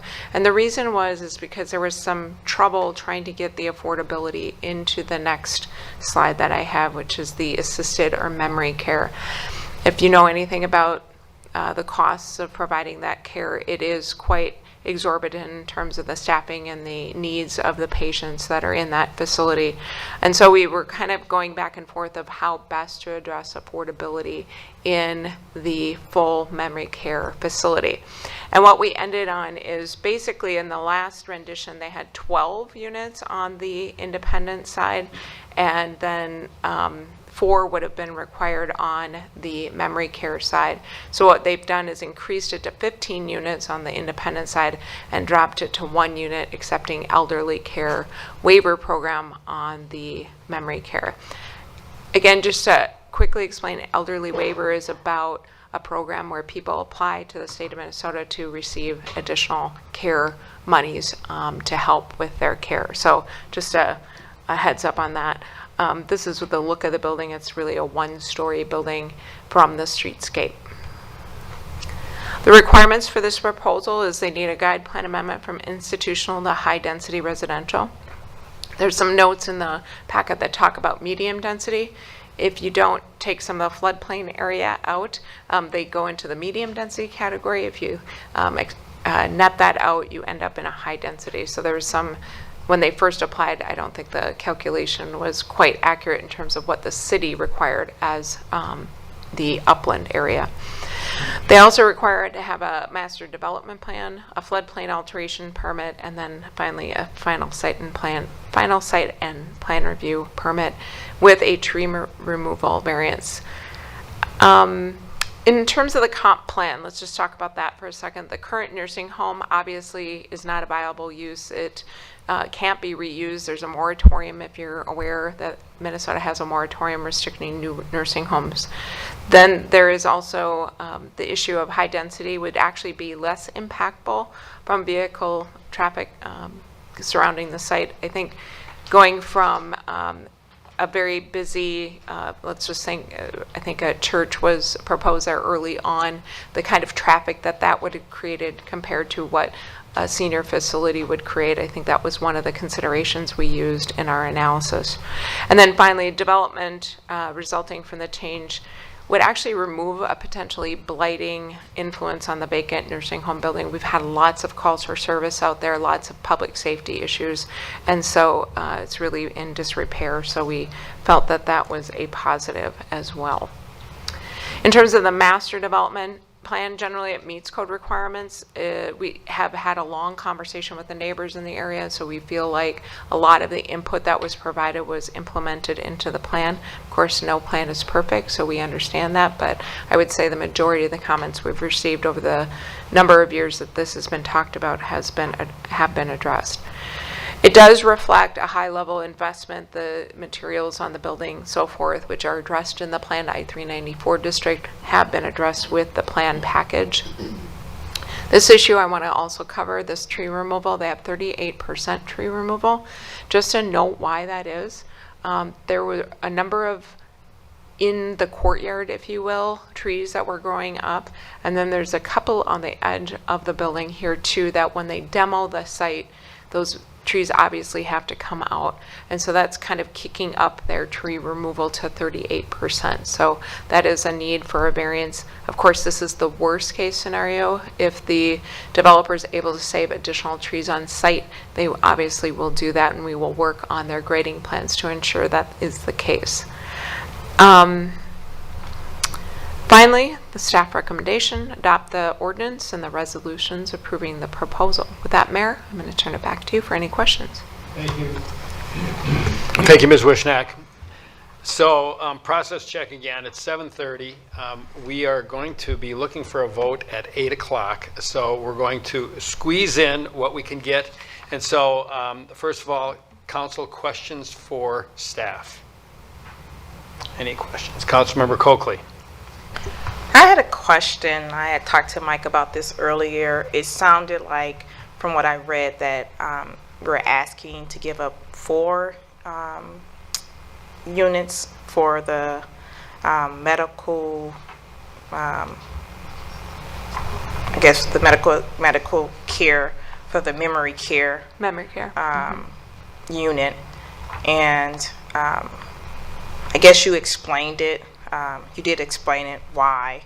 But I'm just wondering, is there any other way to, I just think the units, having more units that's affordable, I would prefer like to have more units in the affordable. I mean, even if you maybe did away with the memory care, but have the 4 units would be preferably, because to me, that makes more sense to have the units. Ms. Wishnak? Mayor and Councilmember Coakley, so just let me do the stats again, just to make sure we all are on the same page. So the original, or at least there was 21. The requirements under the housing policy is 10%, basically affordable, 5 at 50, 5 at 60. That's the starting point. So on the 121 unit building on the left side of the site, or the west side, that would have been 12 units total. On the memory care, the 40 unit, that would have been 4 units total.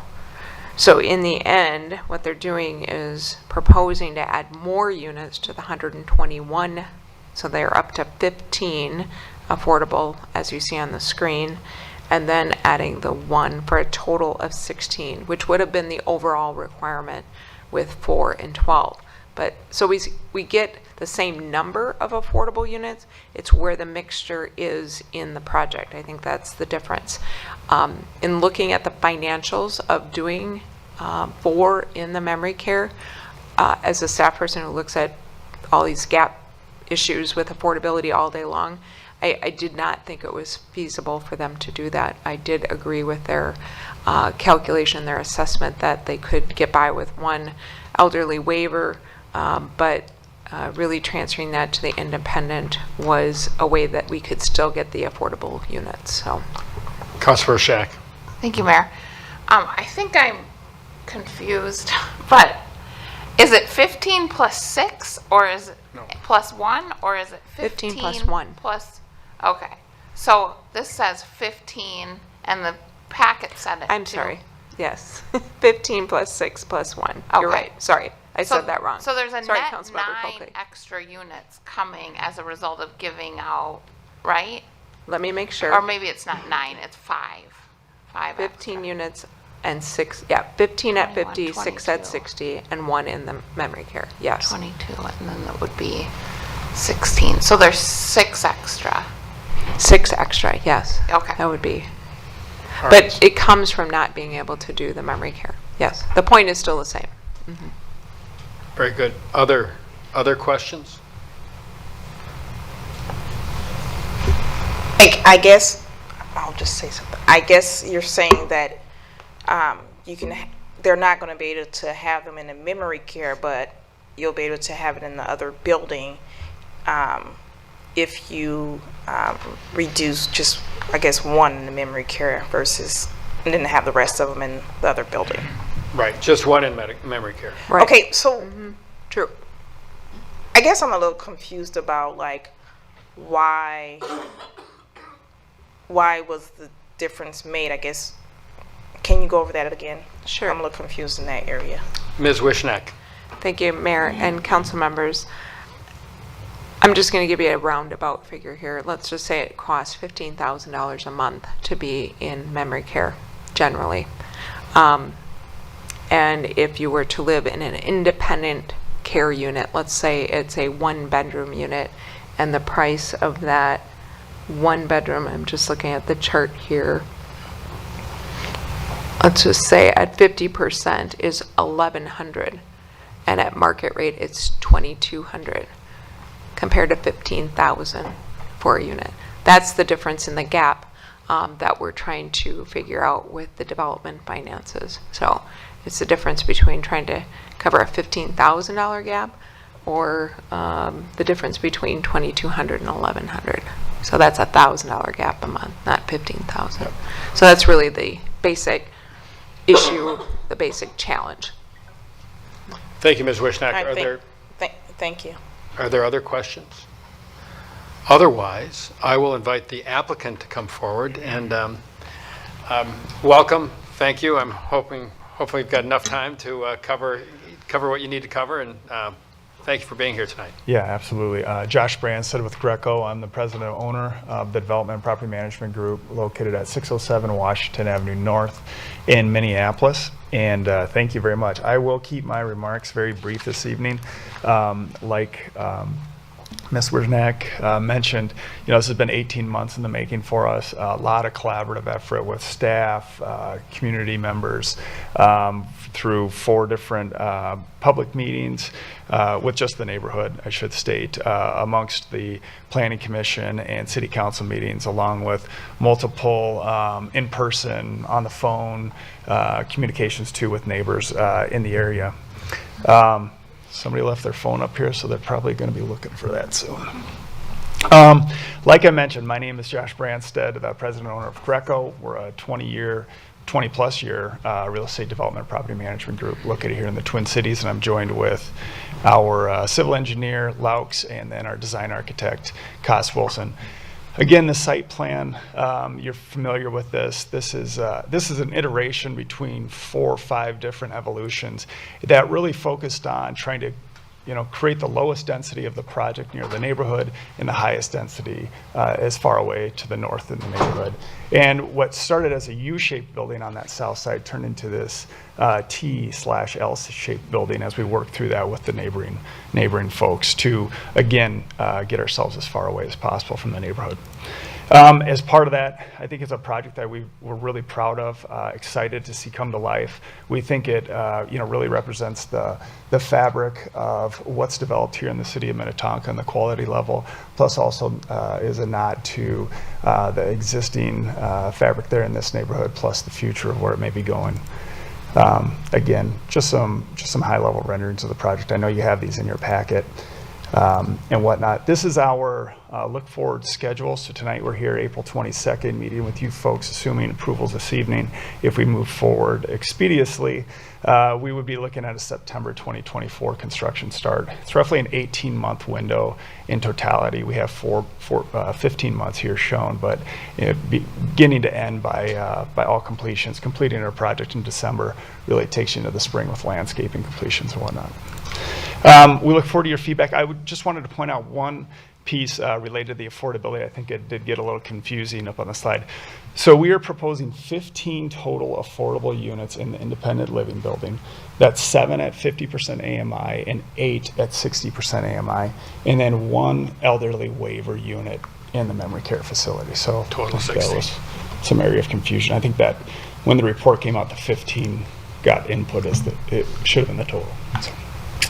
So with to clarify, 15 total. 15 total, yes. Okay. 15 total units. Gotcha. Thank you. All right. Thank you very much. That was nice and brief.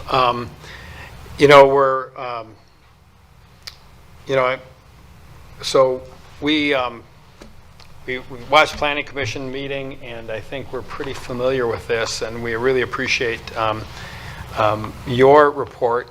I know that the thing that I've particularly appreciated as this has gone forward is the interaction that you have had with the neighborhood, and how you've taken so many things with the neighborhood to heart. I mean, I remember when earlier there was a tall building toward the back to the south, and then you were retaining the original building, and while I like the idea of retaining the original building, I'm sure that was its own kettle of fish. But the fact that we've really scaled down the buildings closest to the neighborhood, and that the height of both buildings are are quite reasonable. I think that is a very positive aspect. But we've got a few minutes, and I see that there are people in the audience. If anyone would like to make comments on this, please come forward. Please keep your comments brief, and we'll do our best to move along. And like I said, we're going to vote on this at 8 o'clock. Hi. Good evening. Please provide your name and address. We're Jeannie and Greg Greffen, 1539 Clare Lane. Our property is right next to the proposal, and we addressed the city council 2 years ago when Eagle Brook was trying to come in and everything else, and we're glad where we are here today. We think that this has been a very good development, and Josh and Greco have been working with the neighborhood very well, and they've been very able to communicate with us steadily and met with us both at our residence and at his office. You know, it's really interesting that it's Earth Day, and I give Greco a lot of credit. They've been very sensitive about how they've planted trees, the wetlands, the way that vegetation is on the plans. They've done a really great job. So it's just perfect for today, for Earth Day, that they've done that. However, we've had some challenges, which you probably are all aware of, with the break-ins. It's been almost every other weekend. We feel really bad about calling the police because they are so busy with other things. And it's become an unsafe neighborhood because of that. So we're hoping to move this along so that the building can be taken down, so that we're not calling the police every other day because they have much more important things to do. But we're really thrilled where we're at now. We've come a long way. Just this past Saturday, there were 7 squad cars at 7 o'clock chasing kids in the area. So we really want this to move forward, and we're looking forward to having them as our neighbor. Very Thank good. you. Well, Mr. and Mrs. Greffen, thank you for your comments. And the only thing I would say is don't be afraid to call the police. They're here to serve you, and we don't want crime in our neighborhoods. And you know, this is becoming a blighted property, so calling the police is the right thing to do. Do not hesitate. Your safety is way more important than anything else. So do not hesitate to call the police if you feel a need. We appreciate that. Thank you. Thanks. Is there anyone else who would like to comment on this project? Please come forward, state your name and address. My name is Megan Fields. I'm a member of Good Shepherd Presbyterian Church at 15321 Wayzata Boulevard. We're right across from the property. Yes. And just reiterating what the Greffens said, the vandalism has been pretty extreme. It's spilled over onto our property as well. We've experienced vandalism on our property, and so we mostly would just like anything to happen there, so that it's not an abandoned, derelict property anymore. We enjoyed the nursing home that had been there prior, and I don't want to speak specifically on behalf of our church, but I think generally the consensus is that we are enthusiastic about another assisted living memory care sort of facility going in its place.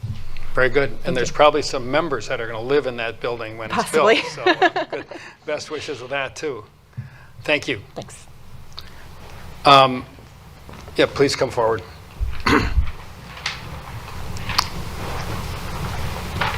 Good evening. Hi. Hello. Catherine Friedrich, 15424 Holters Drive.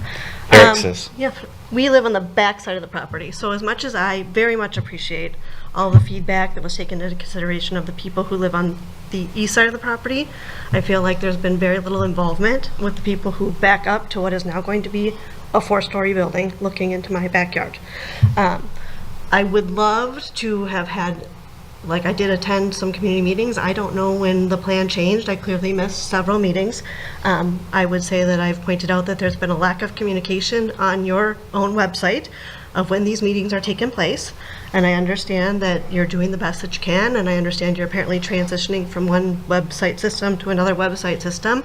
But my opinion is that we have not been super transparent with all of the neighbors. There's some of the neighbors that we have been very involved with, but not everyone.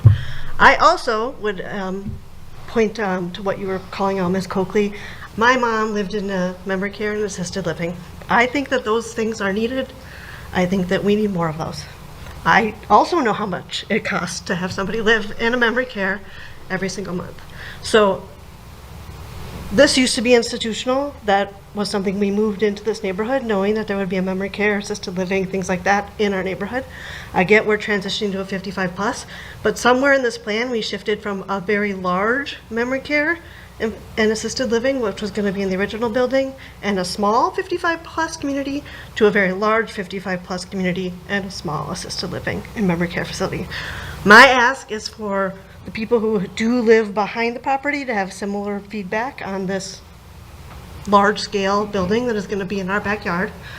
I understand the trees are not being touched. I can tell you that 7 months out of the year, I can see right in there. I saw the police there on Saturday as well, and the community service officer was sitting outside of my front driveway. So they can see what's happening right from my yard, and I can see into 2 stories, and now I'm going to have to look into 4.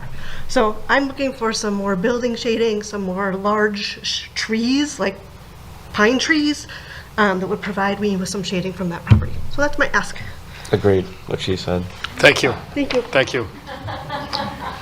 All right, is there anyone else who has comments? Anyone? All right, I will bring it back to the council for comments and discussion and action. So, Councilmember Wilburn. I just have a really quick question for the developer, and apologies if this was stated somewhere and I missed it, but I was looking at the plans and all of those flat roofs, and will the roofs be solar ready?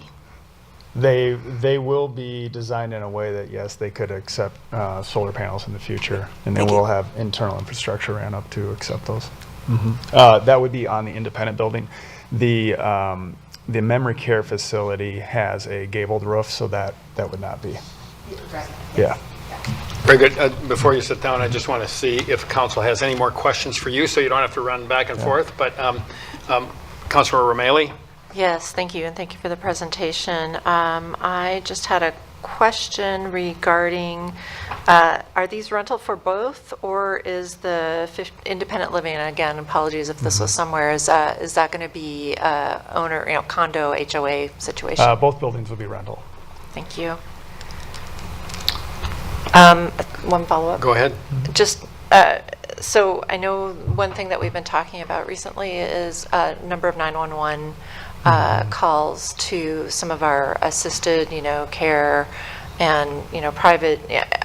What are staffing plans? Or I just want to see if there are staffing plans that are going to be adequate to address that, so that isn't an issue. Yes. So the independent living is just that. It's 55 plus individuals that are able to live on their own. The memory care facility will be staffed 24/7. With enough staff to. Correct. Okay. Right. I think the peak staff hours on that facility, and the owners are here too from Rivers of Life, and they, if I recall correctly, the peak staff on that facility are 12 members. Okay, great. Thank you. Any other questions? All right, you're good. Okay, thank you. Thank you. Mayor, if I may. Yes. Just, I'm looking at the report for the supporting information section. It's missing the number 9. That's why it's 15 total on the independent, 9 at 50, 6 at 60, and 1 elderly waiver program on the memory. Okay. Sorry about that. Very good. Okay, we're good. So, but it's 15 in one building at 2 levels of AMI, and then 1 in the memory care or more nursing home type facility, correct? And yes, and for further clarity, the type, the number of bedrooms is also stratified, and that's in the chart that was in the packet. Right. Okay, thank you.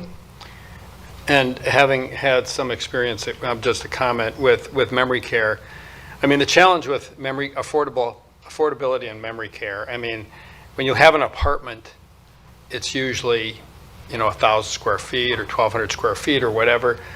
I've known people who've lived in memory care, the cost goes up dramatically and the square footage goes down dramatically. Typically, a memory care unit is 300 square feet or something like that. It's basic because so memory care is really more about care than it is about rent. And so you get into a conversation of what is affordable housing. If you just break out the housing piece on a square footage basis, you'd say, well, 400 square feet, that shouldn't cost much at all. But because the per month cost is very high because of the high level of care, you essentially start saying, well, we're going to have our affordable housing funds pay for medical care, essentially. I'm paraphrasing badly, but so it's a different ballgame, and that's why it's so challenging. So I think the solution that staff has worked out with the applicant is good, because we care about affordable housing, but if the city starts getting into providing care for our residents, that's a totally different conversation. So I think that's an important distinction to make. So other Councilmember Shack.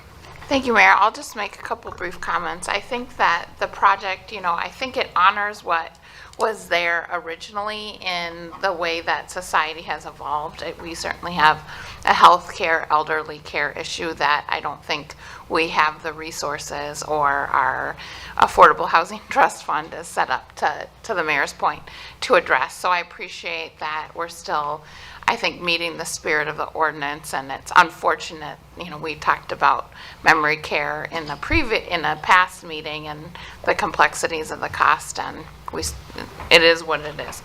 I also appreciate the engagement that the developer has had with most of the neighbors. I am sensitive to the neighbors to the west and kind of southwest, and I would hope that the developers will engage with them in a way to make the impacts mitigate the impacts as much as possible. But overall, I think it's a good project.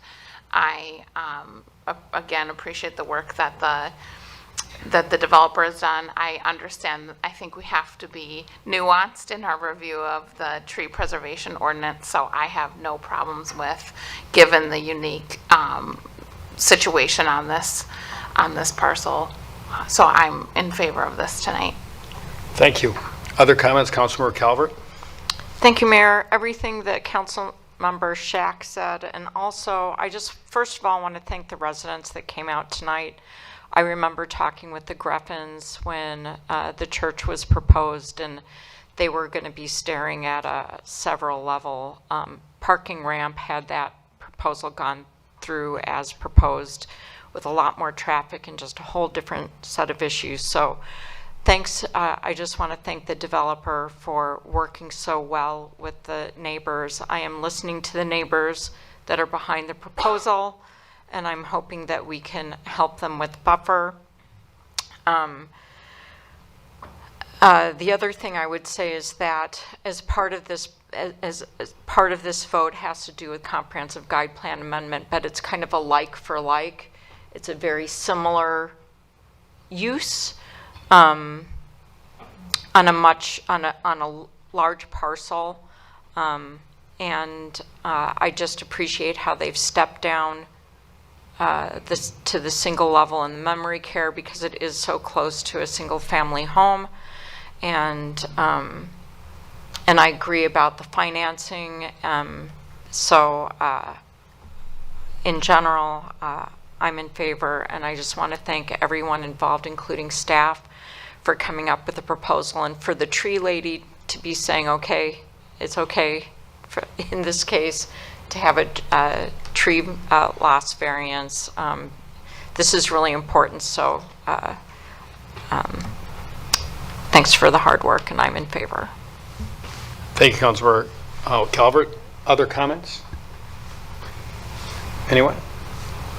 Or Councilmember O'Malley? Just really quickly, again, I just echo what has already been said, and also appreciate the residents who have concerns reaching out. And I will also echo that I hope that the developer can work with them to find some evergreen or some other, remedies, potential remedies that'll mitigate, their concerns. And regarding the comprehensive plan amendment, I think that's very key to remember. This is, in my opinion, a lateral move, and in some ways, is a much better situation for, the residents. I'm understanding from what could be in this situation and what has been proposed previously. So with that, I'll be also supporting. Very good. Any other comments or a motion?